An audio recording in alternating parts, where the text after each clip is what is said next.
La dernière clé pour activer les aides de destinée, c'est un mot et un verbe que j'ai appris chez mon frère l'apôtre Yves Castanou. Quand il m'en a parlé, c'est entré dans mon esprit. C'est ceci. Quand tu veux vivre les aides de la destinée, tu dois quitter le stade de prier. Tu dois entrer dans le stade de crier. Tu dois quitter la dimension de la prière pour entrer dans la dimension de la crière. Tu dois quitter le niveau de prier. Tu dois entrer dans la dimension de crier. On parle de hasard, n'est-ce pas? Face aux adversaires. Il a élevé la voix. Il a invoqué Dieu. Oh Dieu, viens-nous en aide. Et Eliezer est venu en aide à Asa. On parle de Josaphat, n'est-ce pas? Lorsqu'on l'a entouré et qu'on voulait l'écraser, il cria et Dieu l'a secouru. Mes frères et sœurs, quand tu veux que Dieu t'aide, il faut crier. La crière est plus élevée que la prière. La Bible déclare, lorsque le juste crie, l'Éternel entend et le délivre de toutes ses détresses. Dans leur détresse, ils crièrent à l'Éternel.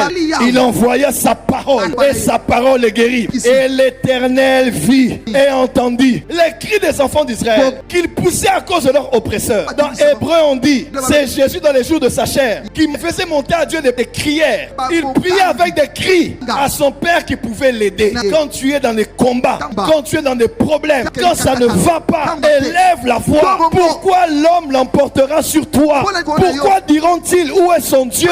Il est temps de crier. Ton mari t'a abandonné avec 5 enfants. Il n'est pas le temps de prier. Il est le temps de crier. Quand tu es face à Jéricho, on ne prie pas. Quand on est face à des forteresses, quand on est face à des murs, quand on est face à l'épaisseur, on ne prie pas. On crie, on pousse des cris, on déchire le cœur, on invoque Dieu, on fait des supplications et on crie. Ismaël criait et l'ange est apparu. On a dit à Bartimée, tais-toi, arrête de crier.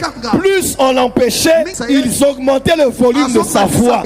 Jésus, fils de David, aie pitié de moi. Bartimée, là au coin, aveugle, méprisé de tous. Il dit, ma seule solution ici, si je parle, il n'entendra pas. Je dois crier. Il est temps de crier. Il est temps d'argumenter. Que ta voix monte à Dieu. Que tes cris montent à Dieu. Que les cieux soient secoués. Que les anges soient mobilisés. Que Eliezer s'élève ce soir et qu'il vienne à ton secours.